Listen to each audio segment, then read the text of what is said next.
Bismillahirrahmanirrahim. Assalamualaikum warahmatullahi wabarakatuh. Kenalin, aku Mia Rahmania dari kelas 401 Kebendaharaan Negara 2019. Di sini aku bakal ngejelasin tentang cheat sheet atau istilahnya rangkuman yang aku buat di pertemuan 3 mengenai bab risk and return. Mungkin teman-teman ada yang kesulitan memahami PPT yang lumayan banyak, atau mungkin PPT-nya ada yang juga bahasa Inggris, jadi kayak susah untuk mempelajarinya. Semoga rangkuman yang aku buat ini bisa membantu kalian. Oke guys, yang pertama kita tuh bakal dihadapkan untuk menghitung cash return gitu. Jadi kayak jelas ya, apapun yang kita lakukan kita tuh kan pengen itu ada benefitnya gitu kan ya. Nah, benefit dalam kita berinvestasi ya cash return ini gitu. Nah, cash return itu dihitung dengan menjumlahkan ending price ditambah dividen lalu dikurangi beginning price. Nah, abis itu cash return ini itu bisa kita jadikan persentase gitu, seberapa untungnya kita dari investasi yang kita kerjakan gitu, dengan cara membandingkan antara cash return sama beginning price-nya. Terus selain kita bisa menghitung cash return dan rate of return, kita juga dapat menghitung expected return. Jadi pengembalian yang kita harapkan gitu ketika probability of return itu tuh diketahui gitu. Tapi biasanya kalau di soal probability of return atau PBI itu tuh selalu diketahui kayak gitu kan. Nah, kita langsung aja ke simulasinya. Nah, dulu.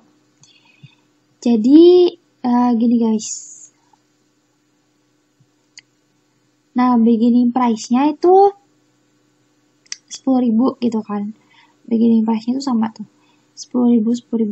Misalnya itu kita kayak invest di aset X gitu kan. Dengan price di tahun itu 10.000 kayak gitu. Nah, lalu ternyata di tahun berikutnya dengan probability yang berbeda, itu tuh ending price-nya itu tuh 9.000, 11.200, 12.200 gitu kan. Ya, habis itu, jadi kebetulan cash dividendnya 0 gitu ya. Kalau misalnya cash dividendnya ada, tinggal tulis saja, ini udah rumusnya otomatis. Habis itu, yang pertama kita bakal menghitung cash return. Nah, cash return-nya itu adalah ini, ending price ditambah dari dividennya ya kan, terus dikurangin sama si beginning price. Nah, jadinya adalah min 1.000. Jadi kita di posisi tersebut kita akan mendapatkan return sebesar min 1.000. Lalu habis itu kita kan udah ngitung cash return-nya dalam bentuk cash ini kan, beber cash. Nah, kita tuh bisa menghitung dalam bentuk persentase, yaitu membandingkan antara cash return dibandingkan dengan beginning price-nya. Kita kalikan 100, nah ketemunya adalah 10%, min 10% gitu. Selanjutnya kita juga bisa menghitung expected return. Nah, expected return ini tinggal kita kaliin aja kan, tuh. Ini dia expected return, kita kaliin. R1 tuh adalah rate of return dikali probability of return. Jadi berapa rate of return-nya, terus kemungkinannya itu berapa, tinggal dikalikan. Nanti ketemunya rate of return-nya min 2%. Nah, untuk turun ke bawah sama semua, terus kita akumulasikan jadi expected return suatu aset X itu sebesar 12,6% gitu. Yang kedua, maksud saya yang keempat. Nah, setelah kita menginvestasikan suatu aset gitu kan, dan pasti kita mempertimbangkan yang namanya resiko. Nah, kita bisa menghitung resiko. Kita tuh menghitung resiko pasti untuk memitigasi suatu resiko yang mengancam aset kita gitu kan ya. Dengan cara adalah menghitung standar deviasi. Nah, standar deviasi itu udah umum yang biasa kita gunakan buat menghitung resiko dengan cara mengakarkan varian. Nah, jadi ini ada rumus variannya. Nah, nanti kalau udah variannya udah ketemu, rumus variannya itu tuh ini tuh R rate of return dikurangin expected rate terus di pangkat 2 dikali probability of return gitu ya. Terus ini nanti udah ketemu diakarin jadi standar deviasi gitu.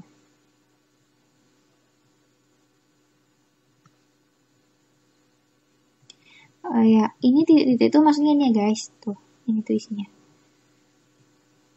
Biar cepet aja sih aku giniin. Gitu. Biar lebih memudahkan langsung aja kita ke simulasinya. Maaf ya guys, serak udah malam soalnya.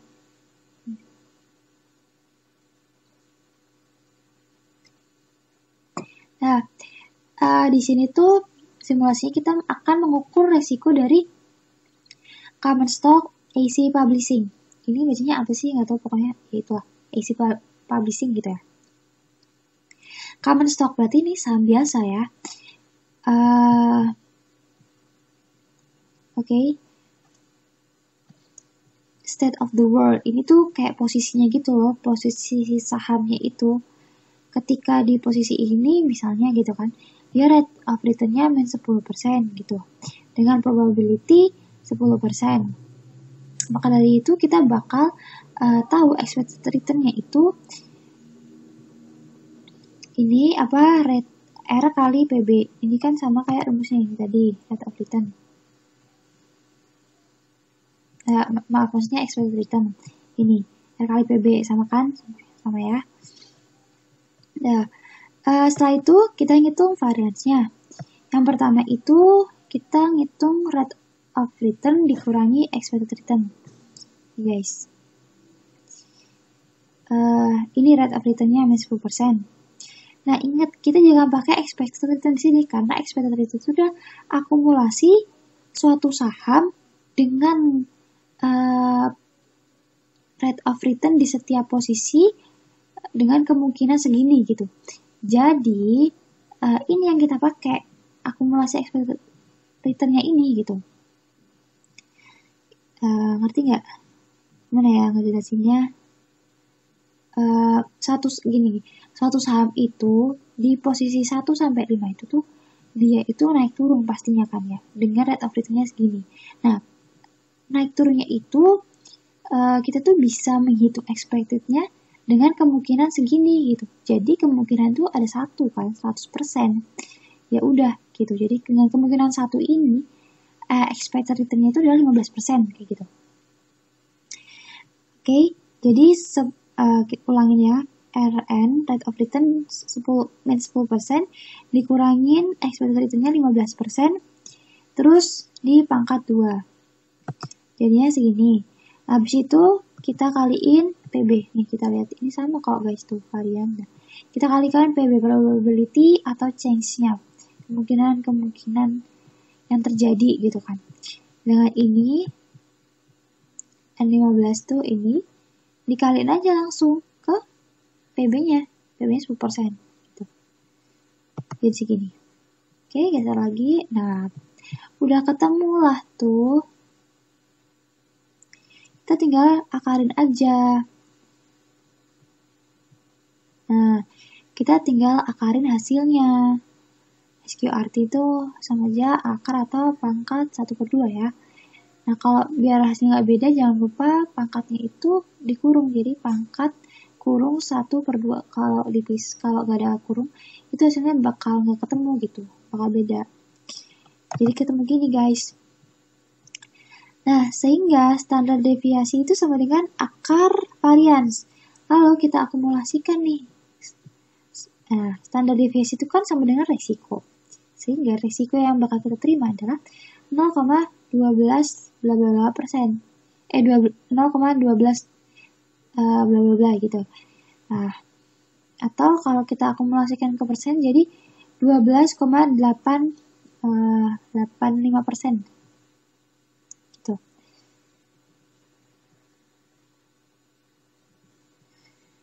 Ini dia konklusinya. Kenapa kita menghitung ini gitu? Yang pertama risiko, kita juga bisa membandingkan dengan resiko-resiko saham atau obligasi yang lainnya. Nah, dalam kasus ini atau yang di PPT ya, itu tuh kita membandingkan sama si treasury bill. Treasury bill itu surat berharga negara atau obligasi gitu kan ya, misalnya treasury bill dari US. Kita lihat grafiknya. Ini adalah probability of occurrence, kemungkinan yang bisa dapat terjadi. Sedangkan ini adalah kemungkinan rate of return-nya. Kita bisa lihat kalau AC Publishing Company itu tuh naik turun gitu, 10%, 5%, 15% dengan probability yang segini-segini gitu. Tuh. Nah, kenapa sih treasury bill itu cuma satu batang maksudnya? Ya karena dia itu kan pasti kan, dia itu tuh nggak ada kemungkinan-kemungkinan, dia itu pasti membeli obligasi dengan return R sama dengan 5% gitu. Dan ada jatuh temponya gitu. Jadi ya udah pasti fix, atau yang biasa kita sebut risk-free asset gitu. Gak bakalan turun, ya udah 5% dan ada jatuh temponya kayak gitu. Sehingga kita bisa lihat kalau US Treasury bill itu expected return-nya 5%. Iya, karena waktu kita beli obligasi dengan R pengembalian tingkat suku bunga 3% gitu. Jadi expected return cuma 5%. Standar deviasinya 0%. Karena dia ya udah itu nggak ada resikonya sama sekali, jadi 0. Lalu sedangkan common stock AC Publishing ini tuh dia expected return-nya tuh 15%. Standar deviasi atau risikonya 12,85%. Jadi, agar mendapatkan expected return sebesar 15% ini, kita harus siap menanggung resiko sebesar 12,85%. Kayak gitu. Oke, ini ada tambahan note gitu ya. Hubungan dari high risk, high return. Nah, iya, jadi ini nih, return SD ini standar deviasi sama dengan risk kan, sama dengan risk gitu kan, sama aja lah. Nah, high risk sama dengan high return. Dua itu intinya itu aja. Kita bisa lihat nih, US equity return 10% tinggi, resikonya 17,8%. Oke. Sekarang treasury bill, dia returnnya 4,89% dengan tingkat risiko yang lebih rendah 3,15%. Dan dari dua ini aja kita udah bisa mengcompare kalau misalnya investasi yang lebih berisiko secara historis menghasilkan keuntungan yang lebih tinggi. Kayak gitu.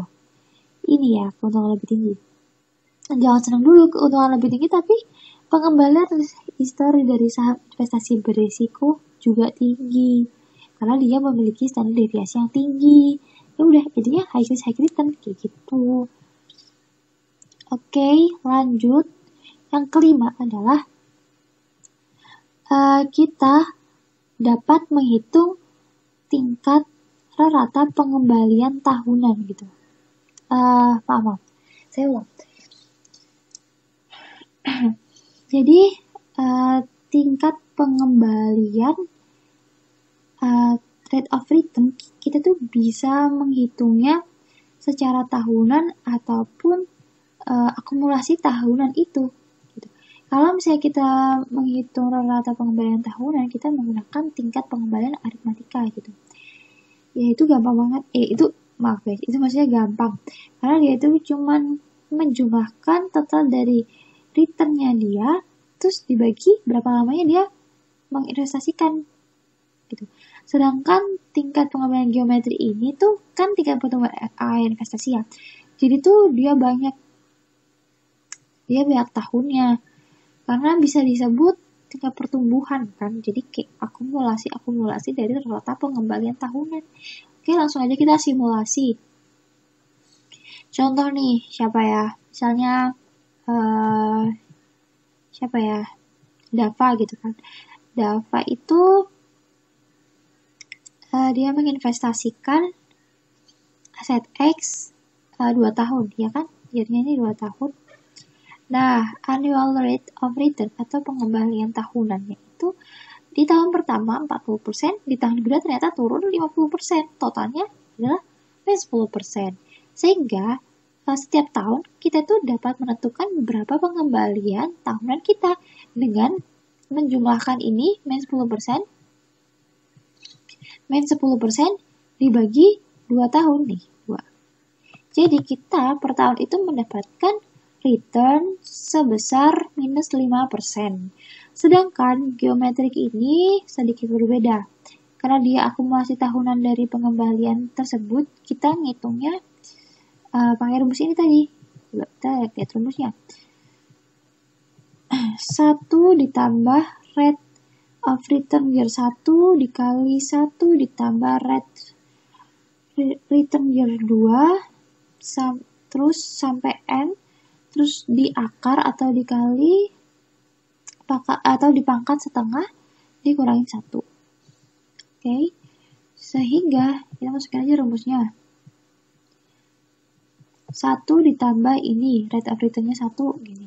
Dikali 1 tambah rate of return-nya 2. Udah. Terus diakar SQRT dikurangi 1. Jadinya kita ternyata tingkat pertumbuhan tingkat pertumbuhan geometri itu sebesar 16,33% gitu. Jadi bisa disimpulkan kalau ini tuh kayak ngitung mikronya gitu kan. Kalau ini ngitung makronya, soalnya dia udah pertumbuhan. Lanjut, yang ketujuh adalah setelah kita menghitung expected return of asset, sekarang kita menghitung expected return of portfolio. Nah, ini mudah kok teman-teman. Jadi, tinggal mengalihkan bobot dari investasinya itu dikali expected return suatu aset gitu. Aset 1, aset 2, sampai aset ke N. Gitu. Lalu, yang ke-8, ini simulasinya barengan, jadi barengan juga ngejelasinnya ya. Kita udah ngitung expected return of portfolio. Lanjut, kita ngitung standar deviasi dari suatu portfolio. Jadi, mengukur tingkat risiko portfolio gitu. Jadi, kelihatannya emang ruwet, tapi langsung aja kita simulasi biar langsung ngerti. Nah, kita imagine ya, kita ini tuh punya portofolio yang isinya 2 fund. Yang pertama S&P 500 fund gitu. Apa maksudnya? S&P 500 fund. Sama international fund. Expected return-nya itu 12% sama 14% yang ini. Kebetulan standar deviasinya sudah diketahui gitu. Kalau belum diketahui, nanti pasti ada diketahui probability-nya. Kita bisa ngitung kayak yang atas tadi. Tadi. Expected return. Ya ini. Sama. Gitu. Kebetulan udah diketahui gitu ya. Dengan bobot karena 2, ya otomatis dengan bobot yang sama gitu ya. 50%, 50%. Nah, langsung aja kita hitung ER portofolionya. Kita kalikan langsung aja 12% dikali investment weight-nya. Dapatnya 6%. Yang international fund juga sama, dapatnya 7%. Sehingga kita itu mendapatkan expected return pengembalian yang kita harapkan dari portofolio ini itu sebesar 13% gitu. Lanjut, kita menghitung standar deviasinya. Nah, ini udah aku konversiin jadi rumus di spreadsheet. Aku ini lagi satu-satu ya. Dari sini aja, biar lebih mudah. Ini nih. Ini ya. Jadi standar deviasi portofolio itu adalah akar dari W1 kuadrat. W1. Nih. Oke, bentar. Gini aja. Oke. W1. Ini. 50% kuadrat dikali standar deviasinya 20% kuadrat ditambah 50% kuadrat dikali 30% kuadrat. Ini aku urutin ya guys. Ya kan? Sampai ini tadi. Sampai 30% kuadrat. Ditambah 2 kali W1, W2. Ditambah 2 kali 50%, 50%. Ini 50, 50. Dikali, ini itu adalah simbol dari korelasi. Nah, diketahui korelasinya 0,2. Dikali 0,2, dikali 2, dikali, maksud saya, dikali standar deviasi aset 1 dan 2. 20% dikali 30%. Nah, jadi nanti hasilnya adalah ini. Tuh, udah dikuadratin juga. Gitu. Oke, lanjut ke beta portofolio. Kita kan udah memitigasi risiko aset dan portofolio, gitu kan. Nah, ada cara lain untuk meminimalisir risiko, gitu kan. Dengan mengukur risiko tersebut, yaitu teori CAPM. CAPM itu capital of market theory. Sebentar.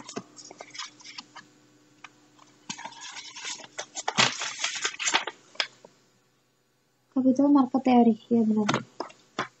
Nah, yaitu mengukur resiko sistem. Maaf saya ulang. Jadi itu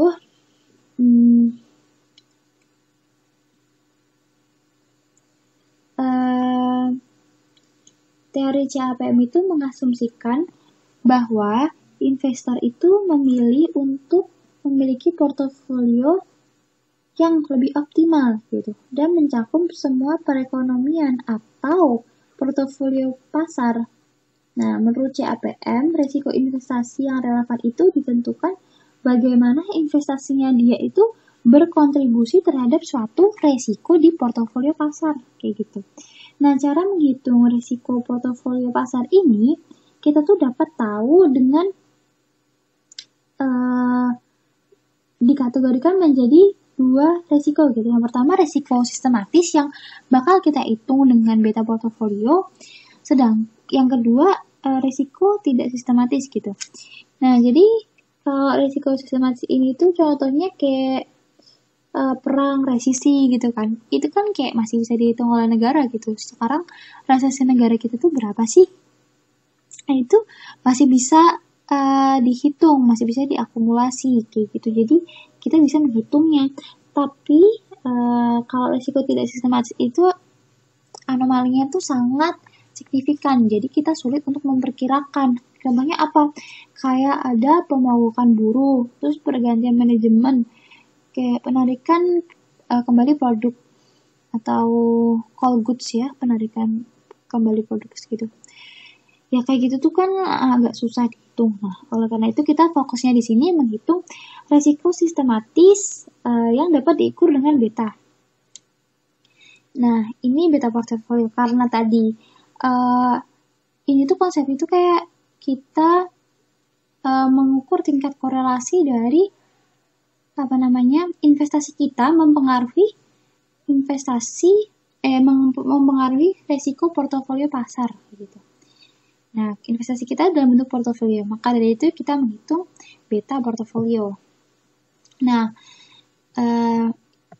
ini aku cuma ambil dari PPT ya teman-teman. Kebetulan di PPT itu tidak ada menghitung beta aset kayak gitu. Atau ada tapi aku kelewat. Aku juga katanya nggak ada sih. Tapi kalau mungkin teman-teman tahu gitu bisa ditambahin juga sih cheat-sheetnya ini. Jadi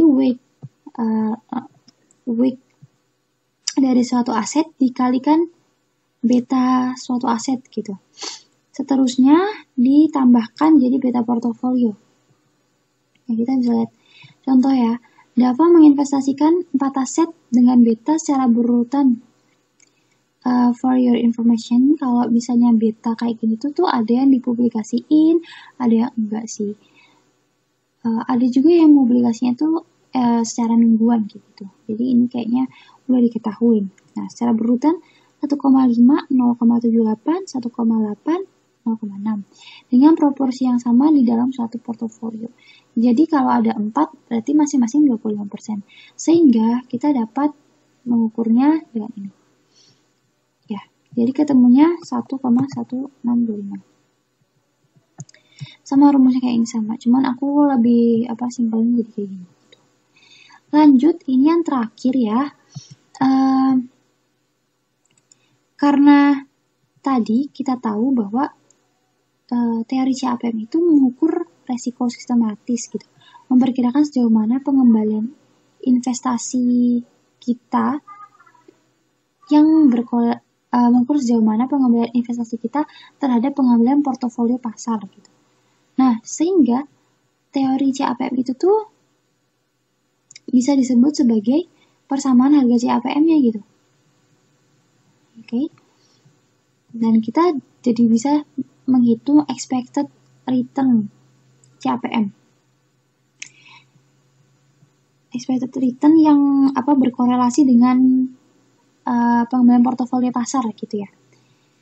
Nah, RF itu apa? RF itu risk free ditambah beta aset, terus dikalikan expected return dari suatu pasar dikurangi risk free. Langsung ke simulasinya. Ini juga semua ini kan aku ambil di PPT. Nah, kebetulan soal di PPT itu ini guys. Aset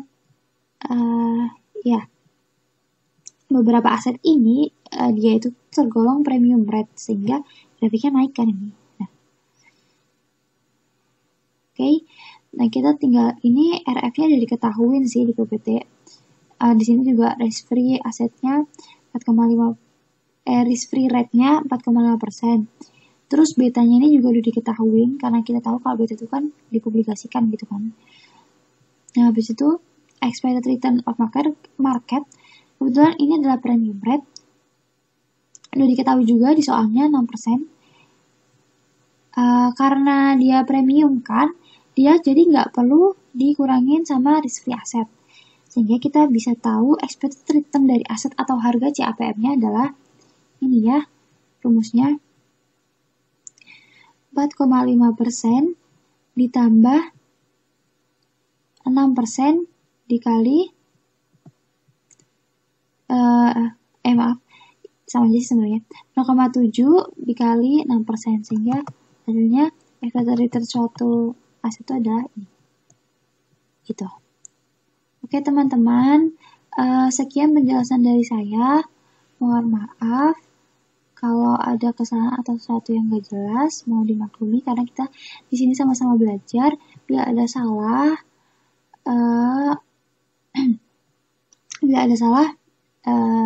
boleh dikoreksi. Always welcome buat koreksi. Terima kasih. Wassalamualaikum warahmatullahi wabarakatuh.